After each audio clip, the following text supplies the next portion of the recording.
ఈనతార ఈ మధ్యన ఒక పోస్ట్ పెట్టడంతో బాగా సంచలనమైంది. అమ్మాయి ఏదో విడాకులు తీసుకోబోతోందని.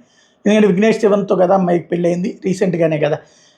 తెలివి తక్కువ వ్యక్తిని పెళ్లి చేసుకోవడం పొరపాటు, నీ భర్త తప్పులకి నువ్వు బాధ్యత వహించాల్సిన అవసరం లేదంటూ మొన్న ఒక ట్వీట్ చేసింది. దాంతో నయనతారకి భర్తకి గొడవలు వచ్చినాయి అన్నటువంటి పెద్ద ఎత్తున వైరల్ అయింది.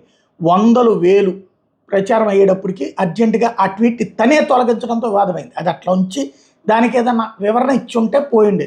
ఆ తొలగించేటప్పటికి మరింత వైరల్ అయింది. ఆ ముందు స్క్రీన్ షాట్స్ తీసుకుని అందరూ కూడా దాని మీద ప్రశ్నించడం ప్రారంభించారు. సరే, యూట్యూబ్లు వీటి మీద డిపెండ్ అయిన వాళ్ళు చాలా పెద్ద ఎత్తున డిజిటల్ మీడియా హైలైట్ చేస్తూ వచ్చింది. ఇప్పుడు దానికి ఆన్సర్గా ఒక కొత్త ఫోటోని షేర్ చేసుకొచ్చింది. అందులో తన భర్తతో కలిసి ఉన్నటువంటి ఫోటో ఒకటి షేర్ చేస్తూ అంటే విడాకులు ఏం తీసుకోవట్లేదు, మేము కలిసే ఉన్నాం అన్నటువంటి కాన్సెప్ట్ని ఇక్కడ ప్రొజెక్ట్ చేసుకొచ్చింది. తద్వారా ఏం లేదన్నట్టు వాస్తవంగా ఇప్పుడు ఏదో 2-3 సినిమాలు చేస్తున్నట్టుంది. మెగా 157 ఒకటి అంటే చిరంజీవితో చేస్తుంది, అట్లాగే యష్తో టాక్సిక్ అనేది ఒకటి, ఇంకోటి వీడు తను 2 సినిమాలు చేస్తుంటే ఆయన లవ్ ఇన్సూరెన్స్ కంపెనీ అనేది ఏదో సినిమా తీస్తున్నాడు అన్నటువంటిది కూడా చెప్తున్నారు.